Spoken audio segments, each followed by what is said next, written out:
नमो बुद्धाय। जय भीम। आप सभी जानते हैं कि आए दिन हमें देखने को सुनने को मिलता है कि कभी कहीं पर किसी लड़की के साथ, किसी महिला के साथ शोषण हो रहा है, या वो घरेलू हो शोषण, चाहे वो बाहर शोषण हो।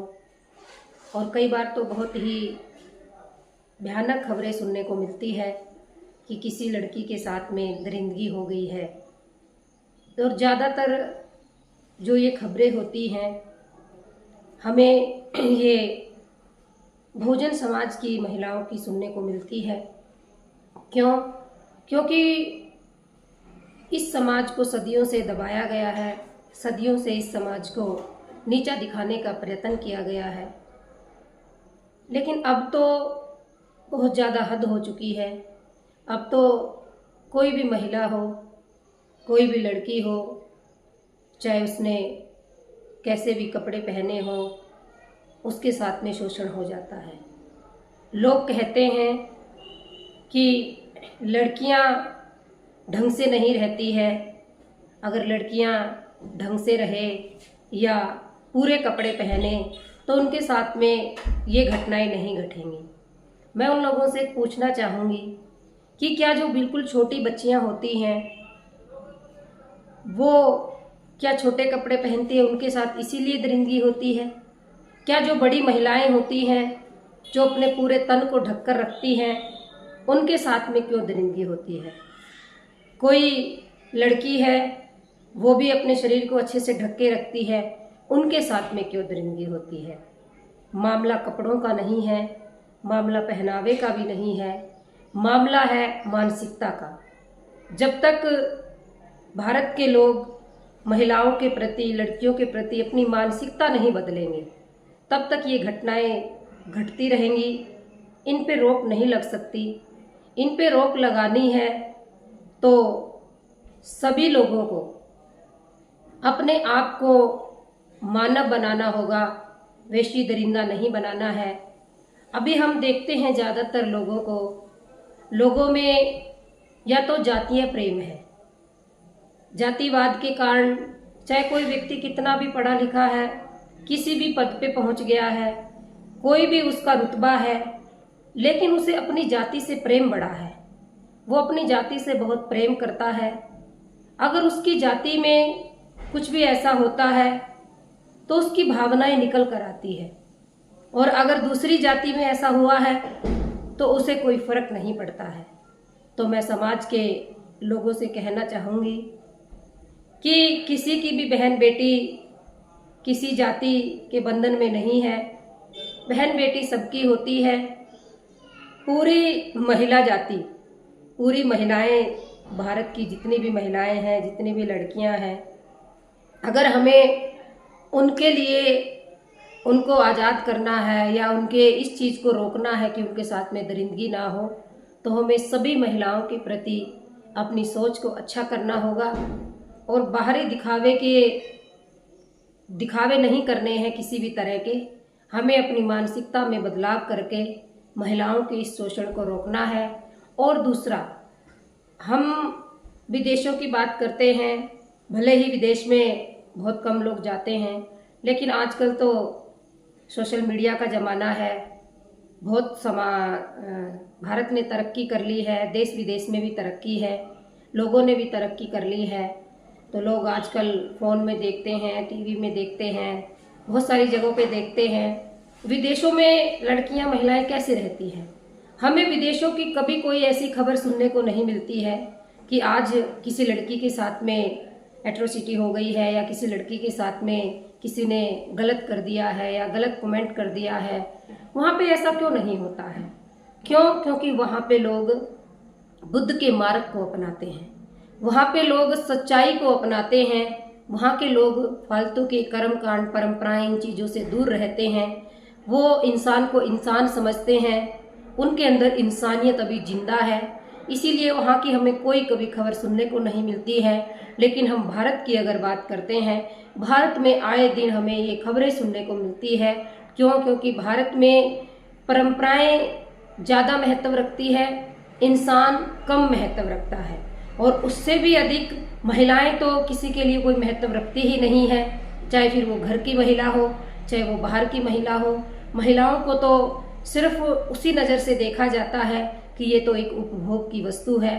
जब हमारे मन में से ये बात निकल जाएगी कि महिला उपभोग की वस्तु नहीं है, उसके अंदर भी सोचने समझने की शक्ति है, वो भी सोच समझ सकती है, उसके अंदर भी हर कार्य करने की क्षमता है।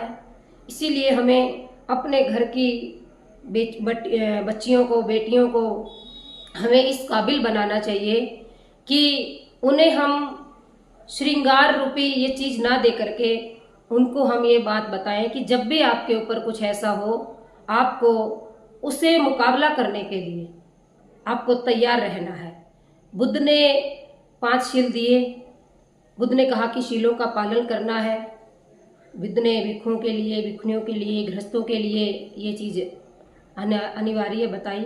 लेकिन इसके साथ साथ बुद्ध ने ये भी कहा है कि जब शीलों पे आँच आने लग जाए, जब आपके शीलों को कोई भंग करने का प्रयत्न करे या आपके शीलों को कोई तोड़ने का प्रयत्न करे, उस पर आँच आ जाए, तो आपको शस्त्र उठा लेने हैं।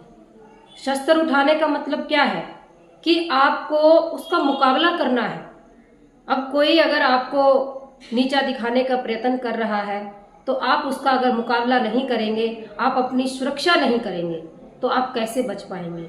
इसीलिए हमें हमारी जो भी लड़कियां हैं, महिलाएं हैं, उनकी सुरक्षा करनी है। और सुरक्षा एक जाति की मोहताज नहीं है, एक धर्म की मोहताज नहीं है।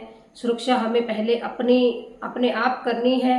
और दूसरा, जब भी किसी के साथ ऐसा हो, मैं यही कहूँगी कि हमें उसके प्रति ये भावना रखते हुए कि ये हमारी, भले ही चाहे जाति की, धर्म की, किसी भी संप्रदाय की, हमें इसमें बात नहीं रखनी है।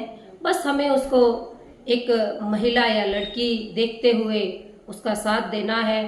अभी हाल ही में बहुत एक घटना हुई है।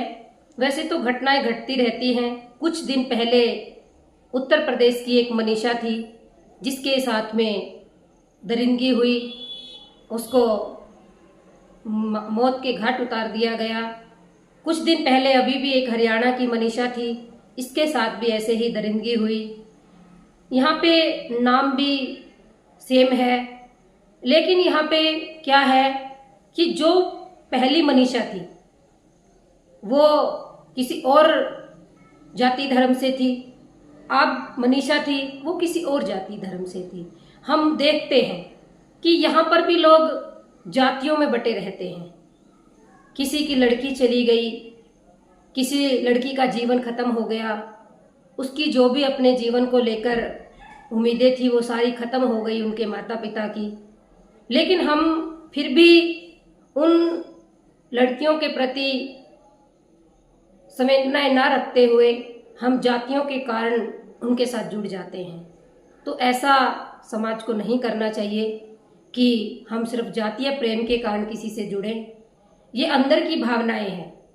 अंदर से जब भावनाएं उत्पन्न होती हैं कि किसी के साथ भी गलत हो, हमें गलत का विरोध करना है और हमेशा सही का साथ देना है, और हमेशा सही का ही साथ देना चाहिए, गलत का हमेशा विरोध करना चाहिए। तो हमें हमेशा गलत का ही विरोध करते रहना है। और अपनी लड़कियों को इतना मजबूत बनाइए ताकि उनके ऊपर किसी भी तरह की कोई ऐसी एट्रोसिटी ना हो पाए। अगर हो भी तो वो उसका मुकाबला कर पाए। और हमें सब मिलकर अपने इस भारत देश को, जैसे अभी सब लोग कहते हैं कि भारत महान है, हमारा देश महान है, लेकिन महान तो देश जब बनेगा जब यहाँ पर महिलाओं की सुरक्षा होगी, महिलाएं अपने आप को सुरक्षित मानेगी, समझेगी। कदम कदम पे लड़कियों को भी डर बना हुआ है, कदम कदम पे लड़कियों को भय बना हुआ है, महिलाओं को भय बना हुआ है। कहीं ऐसा समय ना आ जाए कि जिस तरह पहले लड़कियों को घर से बाहर नहीं निकलने दिया जाता था, कि अब भी कहीं ऐसा दौर ना आ जाए कि लोग अपनी बेटियों को बचाने के लिए, उनकी सुरक्षा के लिए उन्हें घर में दोबारा से बंद ना कर दे। तो हमें इस चीज़ को सोचना चाहिए। ये बहुत ही गंभीर बात है कि आए दिन हमें ये खबरें जो सुनने को मिलती है ये बंद होनी चाहिए। और जो युवा हैं, युवाओं को इनकी तरफ ज़्यादा ध्यान देना चाहिए। जिस तरह से वो अपनी बहन को अपनी बहन देखते हैं और उसकी सुरक्षा करने का उनके मन में भाव रहता है, उसी तरह से वो दूसरे की भी बहन बेटियों को देखकर उनके मन में यही भाव होना चाहिए कि ये भी किसी की बहन है, इसके भी कुछ सपने हैं, हम ऐसा इसके साथ ना करें। तो आज हमने आपको ये एक गंभीर मुद्दे पे बात बताई है। मैं उम्मीद करूँगी कि आप इस बात को समझेंगे और लोगों तक पहुँचाएंगे। आपने मेरी बातों को सुना। सबका मंगल हो, सबका मंगल हो।